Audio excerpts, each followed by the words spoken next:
किसान हमारे देश के अन्नदाता हैं और वे ही हमारे देश के भाग्य विधाता हैं। ऐसे ही भारतीय किसानों को खेतीबाड़ी से जुड़ी हुई बहुत सी नई लाभकारी जानकारियां देने के लिए हर रोज सुबह हम आपके साथ आते हैं। किसान भाइयों, प्राय प्रदेश में लीची के फलों की तुड़ाई हो चुकी है और आगामी वर्ष में इन बागों से अधिक फलन मिले, इसके लिए अभी से ही लीची के बागों में कुछ कार्यों को करना जरूरी है। तो कैसे करें फलों की तुड़ाई के बाद लीची के बागों का प्रबंधन, आइए जानते हैं। किसान भाई, अब आप देख रहे हैं कि लीची का अंतिम तुड़ाई हो रहा है। मैक्सिमम तो 90 से ऊपर लीची टूट चुकी है। तो इसके लिए आप देखे होंगे कि जब आपका खेत लीची का है या लीची का बागान, उसमें आप देखे होंगे कई तरह की समस्या से आपको दिखाई दिया होगा, जूझना पड़ा होगा। तो उसके लिए आप जान लें किसान भाई, जब भी आप लीची का खेती करते हैं, अब आप फल तोड़ चुके हैं, तो उसमें फलों की कमी भी देखे होंगे या फल गिरने की समस्या आप देखे होंगे या कई बीमारी से ग्रसित आप टहनी या पौधे को देखे होंगे। तो इसके लिए आप अभी से ही आक्रांत या रोग ग्रसित जितने भी टहनी होंगे उसको आप काट देंगे। काट के उसको नीचे ले आके ज़मीन के नीचे गाड़ देंगे या उसको जला देंगे। तो जितने भी इसमें रोग या कीट व्याधि होगा वो जल के या रोग खत्म हो जाएगा। तो इस पर ध्यान देंगे।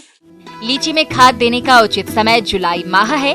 फलों की तुड़ाई के बाद वृक्षों की आयु एवं जमीन की उर्वरता के अनुसार उर्वरकों का प्रयोग करना चाहिए। इन खाद व उर्वरकों की मात्रा को 15 जुलाई तक बाग में अवश्य डाल दें, लेकिन खाद व उर्वरकों का प्रयोग वृक्षों की आयु के अनुसार करना चाहिए। तो किन किन उर्वरकों को कितनी मात्रा में बाग में प्रयोग करना चाहिए, आइए जानते हैं। फल तोड़ने के बाद उसमें खाद की प्रबंधन भी आप ध्यान देंगे। पोषक तत्व हमारे बिहार में खास करके इस पर कम ध्यान दिए जाते हैं। तो पोषक तत्व का प्रबंधन के कारण भी फल जो देखे होंगे कि उसका साइज छोटा हो जाता है या कम उत्पादन हो जाता है। तो इसके लिए किसान भाई आप ध्यान देंगे, जो प्रौढ़ पौधा है, जो 10 साल का पौधा या 8 साल से 10 साल का पौधा हो गया, उससे ऊपर का पौधा है, तो उसमें किसान भाई प्रति वर्ष के हिसाब से आप 120 यानी कि 1200 1 किलो 200 ग्राम या 1 किलो नेत्रजन, 300 ग्राम फास्फोरस और 900 ग्राम से 1 किलो पोटास की ज़रूरत पड़ती है। तो किसान भाई इतना ही मात्रा जो है, वैसे तो किसान भाई इसका 75% जो अभी डालेंगे या उसके बाद 25% जो है इसका मात्रा अक्टूबर में डालेंगे। ये अभी देख रहे हैं वर्षा शुरू होने वाली है या हो चुकी है। तो ऐसी स्थिति में पौधे के चारों तरफ 30 सेंटीमीटर गड्ढा खोद दें और उस 30 सेंटीमीटर में किसान भाई 4 किलो नीम की खल्ली और 1 किलो अंडी की खल्ली का पाउडर बढ़िया से अच्छी तरह से मिला के उसके चारों तरफ डाल दें। इससे क्या होगा किसान भाई, जो कीट का प्रकोप होता है वो उससे निजात मिल जाएगा और आपके फल जो जिस समय लगते हैं उस समय भी कीट का प्रकोप कम हो जाएगा। इस पर ध्यान देने की ज़रूरत है। अभी जो बरसात के सीजन में किसान भाई पौधे के चारों तरफ अच्छी तरह से कुराई करके उसमें मिला देंगे लगभग 75% और 25% जो पौधावती पोषक तत्व है, नाइट्रोजन, फास्फोरस और पोटास, वो आप अक्टूबर माह में आप पौधे में डालेंगे। इसके लिए किसान भाई आप मिट्टी जांच भी करवा सकते हैं। मिट्टी जांच आप जिला में कृषि विज्ञान केंद्र है, वहाँ भी मिट्टी जांच होती है। जब पोषक तत्व की पता चल जाएगी क्या कमी है, तो उसका आप प्रयोग करके आप जो अच्छे फल प्राप्त कर सकते हैं। आप देखते होंगे कीट का प्रकोप ज़्यादा होता है, तो उसके लिए प्रोफेनोफॉस या कार्बोरिल, प्रोफेनोफॉस जो है 50 EC का 10 ml और कार्बोरिल का जो 50 पाउडर है, ये 10-20 ग्राम प्रति 10 लीटर पानी में छिड़काव करके इसका भी प्रयोग आप करेंगे तो इससे भी निजात हो जाएगा। धड़ छेदक कीट, ये कीट लीची के वृक्षों के तनों एवं शाखाओं में छेद करते रहते हैं, जिससे वहां से डाली व तना कमजोर हो जाता है और तेज हवा चलने पर वहां डाली टूट जाती है। इसकी रोकथाम के लिए तने में इन छेदों में लंबा तार डालकर कीड़ों को मार दें। इसके उपरांत छेद में केरोसिन या मेलाथियान दवा इंजेक्शन के माध्यम से डालकर उस छेद को रुई या गीली मिट्टी से बंद कर दें। इस प्रकार से बताए गए प्रबंधनों को अपनाकर आप आने वाले समय में इन लीची के बागों से अच्छा फलन ले सकते हैं। चलिए अब रुक करते हैं अगली कड़ी की ओर। आजकल किसान फसलों से अधिक उपज लेने की चाह में खेती की नई नई तकनीकों को अपना रहे हैं और अच्छा खासा लाभ भी कमा रहे हैं। आज हम आपको मिलवा रहे हैं काला डेरा, जिला जयपुर, राजस्थान के प्रगतिशील किसान उदय सिंह यादव से। इन्होंने मल्चिंग और ड्रिप के द्वारा मिर्च की फसल लगा रखी है, जिससे इन्हें अच्छी आय तो मिल ही रही है। तो इन्होंने किस प्रकार से की मिर्च की खेती, आइए जानते हैं इन्हीं से। मैंने ये मिर्च का खेत लगा रखा है 1.5 बीघों में, और ये 2.5 महीने से इसकी पैदावार चालू हुई। 2-3 बार हमने इसकी तुड़ाई कर ली। 8-1 क्विंटल का एवरेज रहता है इसका एक तुड़ाई में। भाव भी ठीक है इसके, 18 से 20 रुपए किलो भी जा रही है भाव इसका। ऐसे 1.5 बीघों में 1,20,000 रुपये की हो जाएगी टोटल, तो उसमें 20,000 रुपये का खर्चा हो जाएगा। तो ऐसे खर्चा काट के 1 लाख रुपये बचत आ जाएगी इसमें 1.5 बीघे में। आपके अंदर यदि जुनून है तो फिर आपको कोई नहीं रोक सकता, चाहे कितनी भी मुश्किलें क्यों ना आए। जब हम बात करते हैं अपने राज्य राजस्थान की, तो यहाँ पानी की गंभीर समस्या रहने के बावजूद भी जयपुर जिले के गांव काला डेरा निवासी उदय सिंह यादव ने ड्रिप मल्च के माध्यम से कम पानी में उन्नत तरीके से मिर्च की खेती करके मात्र 1.5 बीघा खेत से 1 लाख का शुद्ध मुनाफा कमाया। तो इन्होंने मिर्च की खेती में सफलता कैसे हासिल की, आइए जानते हैं सफलता का राज खुद उन्हीं से। मैंने ये मिर्च का खेत लगा रखा है 1.5 बीघों में, तो इसके लिए जनवरी में खेत तैयार किया था। पहले इसमें प्लाऊ उलाऊ काट के, फिर गोबर की खाद डाली, फिर बाव पटवास करके, और फिर ये बेड डाले थे इसमें। बेड डालने के बाद ड्रिप लगाई। ड्रिप लगाने के बाद ये मल्च दिख रही है, मल्च जो थैली है ये लगाई हमने, और उसके बाद में बीज लगाया था मिर्ची का। तो फरवरी में लगाया था बीज, 8-10 फरवरी को लगाया था। तो बीज लगाने के 8-10 दिन बाद मिर्च उगी, और फिर उसमें महीने भर तक 5-7 दिन से पानी देते रहे। इसमें पानी की बात ऐसी है, बीज लगाए थे तब तो 5-7 दिन से पानी देना पड़ता था, 8-10 दिन में निकल जाते थे। इसलिए इसमें 1 दिन छोड़ के 1 दिन पे ड्रिप से देते हैं पानी, और इसमें समय समय पे दवाई का स्प्रे करते हैं ताकि रोग नियंत्रण हो, और जो भी रोग जैसे भी दिखते हैं रोग उस हिसाब से स्प्रे करते हैं। और ये 2.5 महीने से इसकी पैदावार चालू हुई, तो अब इसकी पैदावार अभी चल रही है। अभी 2-3 बार हमने इसकी तुड़ाई कर ली, तो 8-1 क्विंटल का एवरेज रहता है इसका एक तुड़ाई में। तो अभी तक लगभग 50-1,000 रुपये की तो ये बिक गई मिर्ची, और अभी और भी चलेगी, 50-60 हज़ार रुपये की तो और भी हो जाएगी। किसान भाइयों, अब आइए एक नजर डालते हैं गर्मी के मौसम में ड्रिप मल्च के माध्यम से एक सफल खेती कर रहे किसान के खेती में लगने वाली लागत और मिलने वाली आय एवं शुद्ध मुनाफे के बारे में, जो इस प्रकार से है। हमारे इसमें जो खर्चा हुआ है खेत तैयार करने से लेके आज तक, बीज बोने का, खेत तैयार करने का, स्प्रे जो हम कर रहे हैं टाइम टू टाइम उसका, जो खाद वाद इसमें डाल रहे हैं, लगभग 20,000 रुपये का टोटल खर्चा हो जाएगा। और ये जो ड्रिप और ये मल्च है, ये तो हमारे पिछली जो फसलें हमने ली थी उसमें इसका तो हो गया था, ये तो जो पहले की है। बाकी इसमें टोटल खर्चा हमारे जो दवाई स्प्रे का और बीज वीज का जो भी है वो 20,000 रुपये का खर्चा हो जाएगा। तो ऐसे इसमें अच्छा प्रॉफिट रह जाएगा। अब की बार भाव भी ठीक है इसके, 18 से 20 रुपये किलो भी जा रही है भाव इसका। अभी 60,000 रुपये की तो हमने बेच दी मिर्ची, और 60,000 रुपये की तो और भी हो जाएगी। ऐसे 1.5 बीघों में 1,20,000 रुपये की हो जाएगी टोटल, तो उसमें 20,000 रुपये का खर्चा हो जाएगा। तो ऐसे खर्चा काट के 1 लाख रुपये बचत आ जाएगी इसमें 1.5 बीघे में। तो ये अच्छी है बचत, अच्छी बचत हो जाएगी।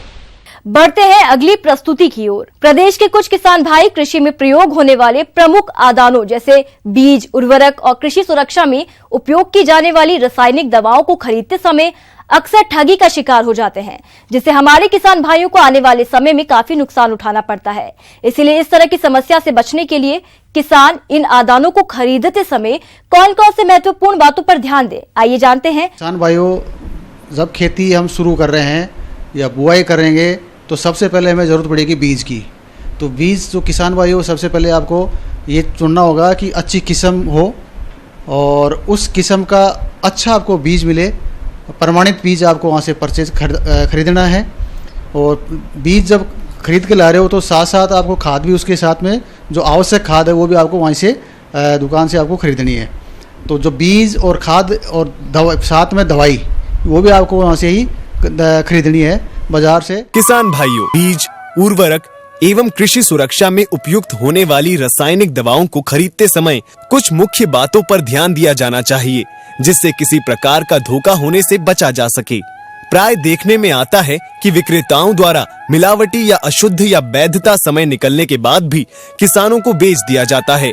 बीज, उर्वरक एवं कीट रोग नाशी रसायनों को खरीदते समय आगे बताई जा रही सावधानियों पर ध्यान देना चाहिए। किसान भाइयों, जब खाद और बीज और दवा आप खरीद रहे हो तो आपको एक बात और ध्यान रखनी है कि वहाँ से उस दुकानदार से आपको पक्का बिल लेना हो उसका, कि कल न अगर कुल मान लो कुछ गड़बड़ होती है तो हम उससे कुछ क्लेम कर सके। किसान भाइयों, सबसे पहले तो आप बीजों को खरीदने से पहले यह सुनिश्चित कर लें कि आपको किस फसल की कितने क्षेत्र में खेती करनी है। उसी के अनुरूप आप बीज की खरीदारी करें। अनावश्यक तथा अत्यधिक मात्रा में बीज की खरीदारी नहीं करें। यदि आपको बीजोत्पादन करना है तो आधार बीज हेतु प्रजनक बीज की आवश्यकता पड़ेगी। उसी तरह यदि प्रमाणित बीज का उत्पादन करना है तो आधार बीज की आवश्यकता पड़ेगी। इसके लिए विभिन्न प्रकार के बीजों के पैकेट के ऊपर विभिन्न रंगों के टैग लगे रहते हैं। उसे देखकर आप बीज की श्रेणी की पहचान कर सकते हैं। जैसे आधार बीज के लिए सफेद टैग का प्रयोग किया जाता है, उसी तरह प्रमाणित बीज के लिए नीले रंग के टैग का प्रयोग किया जाता है तथा प्रजनक बीज के लिए सुनहरा पीला रंग का प्रयोग किया जाता है। आप हमेशा अच्छी साख वाली विश्वसनीय एवं पंजीकृत दुकान से ही बीज को खरीदें।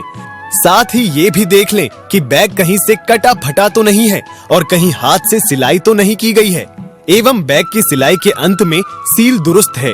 बीज की प्रमाणीकरण वैधता समय सीमा समाप्त हो गई हो या जल्दी ही समाप्त होने वाली हो तो ऐसे बीज को नहीं खरीदना चाहिए। इसके साथ किसान भाइयों, जैसे हम जीवाणु कल्चर का यूज करते हैं, प्रयोग करते हैं फसल में, तो जीवाणु कल्चर का हमें विशेष ये ध्यान रखना है कि जो खरीद के ला रहे हैं वो एक्सपायरी डेट का नहीं हो। उसकी जो मियाद है वो जो कल्चर जीवाणु कल्चर की वो 6 महीने होती है जो सॉलिड आता है उसकी, और जो लिक्विड आ रहा है वो जो घोल के रूप में आ रहा है उसकी लगभग 12 से 24 महीने होती है। तो किसान भाइयों, उसकी जो एक्सपायरी डेट आप चेक कर लें कहीं वो एक्सपायर तो नहीं है। उसके बाद किसान भाइयों, जो कल्चर जीवाणु कल्चर आप लेके आ रहे हैं और घर पर रखने लगे तो उसका जो स्टोर जगह है जहाँ रख रहे हैं उसका तापमान भी कहीं किसान भाइयों बहुत ज़्यादा नहीं होना चाहिए। जैसे 40-45 के आसपास चल रहा है वो नहीं होना चाहिए। तो उसको रखने के लिए उसका तापमान है वो 4 से 30 डिग्री के बीच बीच में होना चाहिए। वो आपको ध्यान रखना है। छाया में, ठंडी जगह और सूखी जगह आपको उसको लाके स्टोर करना है और फिर उसको प्रयोग करना है। वो जो बताई गई विधियां हैं उस हिसाब से कल्चर की पूरी मात्रा और उसका पूरा प्रयोग करें।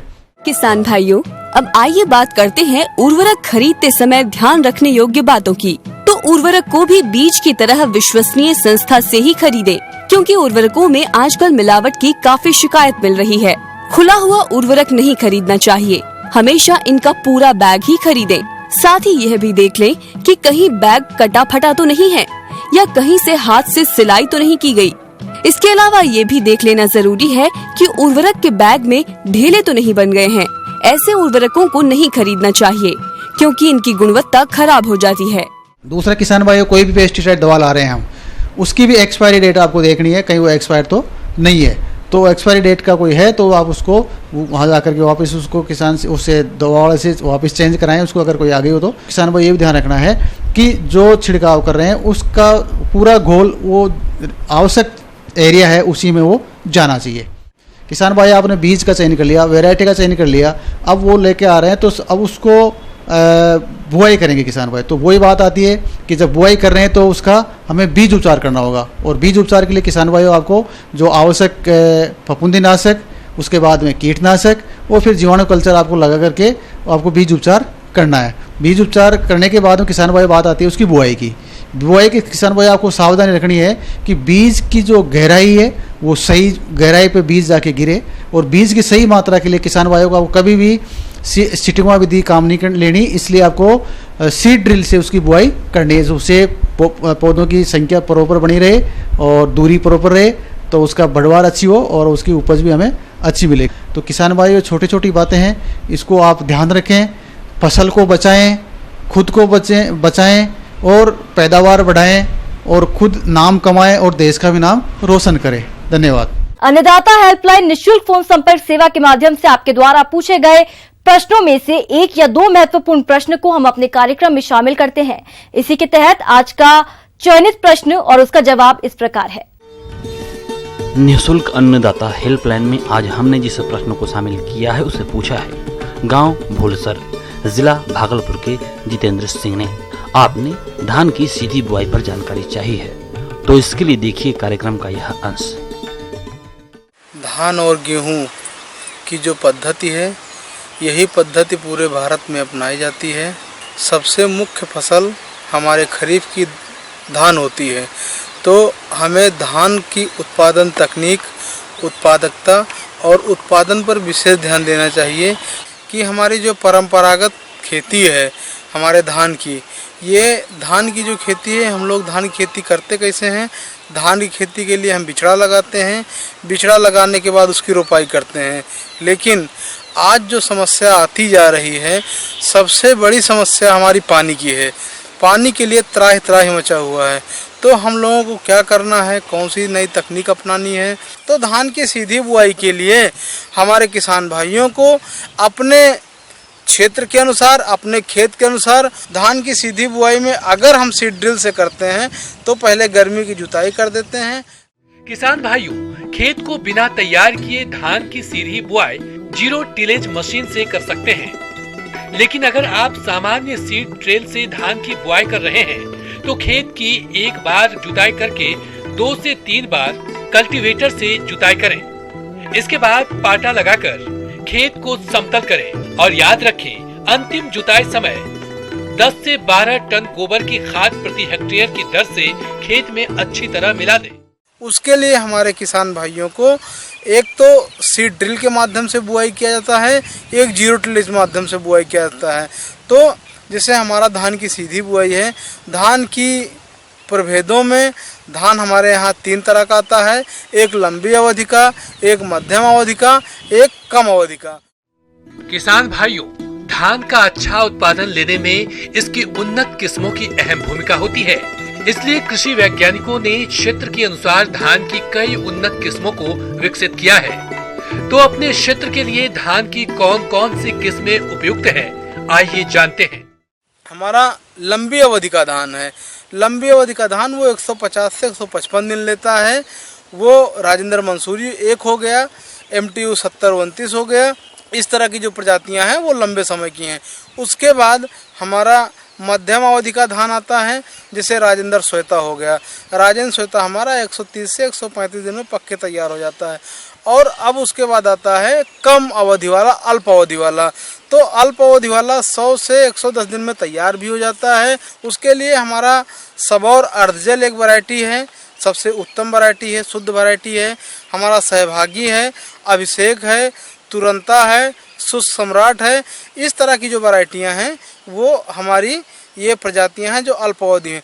30 किलोग्राम प्रति हेक्टेयर के हिसाब से बीज लगता है।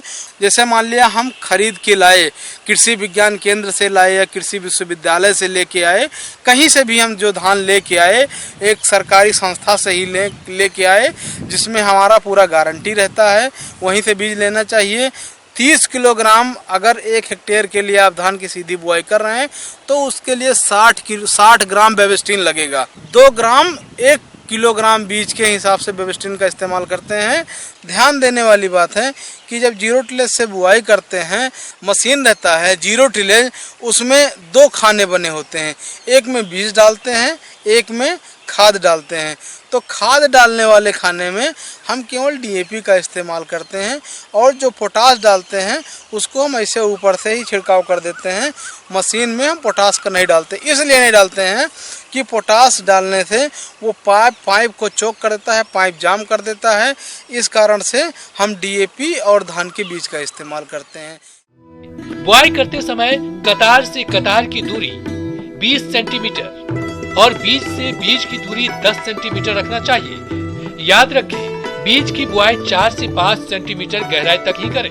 अब घास के रोकथाम के लिए क्या करना है, तो हमारे पास एक हम सिंचाई कर देते हैं, फव्वारा सिंचाई, हल्की सिंचाई, जिससे जो खरपतवार है वो उग आए। और उसके बाद हम ग्लाइफोसेट का छिड़काव कर देते हैं 7 ml 1 लीटर पानी में मिलाकर हम छिड़काव कर देते हैं। और अब बात रही कि पानी की, तो धान की सीधी बुआई में ऐसा ज़रूरी नहीं है कि हमारे खेत में पूरा लबालब पानी भरा रहे, इसकी कोई ज़रूरत नहीं है। आपको जब ज़रूरत पड़े कि हाँ खेत में हमारे दरार फट रही है या पौधे को नमी की आवश्यकता है, आप तब पानी दे दीजिए। अब आइए देखते हैं कल दिखाए जाने वाले कार्यक्रम की मुख्य झलकियां। प्याज की उन्नत किस्में और नर्सरी तैयारी पर तकनीकी सुझाव, मुर्गियों की घातक बीमारियों और बचाव के जरूरी उपाय। हम ये उम्मीद करते हैं कि आज का कार्यक्रम आप सभी दर्शकों के लिए उपयोगी रहा होगा। किसान भाइयों, अन्नदाता आपकी सेवा के लिए संकल्परत है। कृषि संबंधित समस्या एवं सुझावों के लिए आप हमें इस पते पर संपर्क कर सकते हैं। प्रोड्यूसर अन्नदाता, News 18 Bihar, Jharkhand, Ramoji film city, Hyderabad 501512। साथ ही आप हमें ईमेल भी कर सकते हैं। हमारा ईमेल है p18annadatabihar@nw18.com। इसके अतिरिक्त आप हमें निःशुल्क हेल्पलाइन नंबर 1800-419-2155 पर सोमवार से शनिवार सुबह 10 से शाम 4 बजे के बीच संपर्क कर सकते हैं। किसान भाइयों, अब समय हो रहा है आपसे विदा लेने का, तो हमारी अन्नदाता टीम को दीजिए इजाजत। कल फिर आपसे मुलाकात होगी कृषि संबंधित कुछ और महत्वपूर्ण जानकारियों के साथ। दीजिए इजाजत, नमस्कार।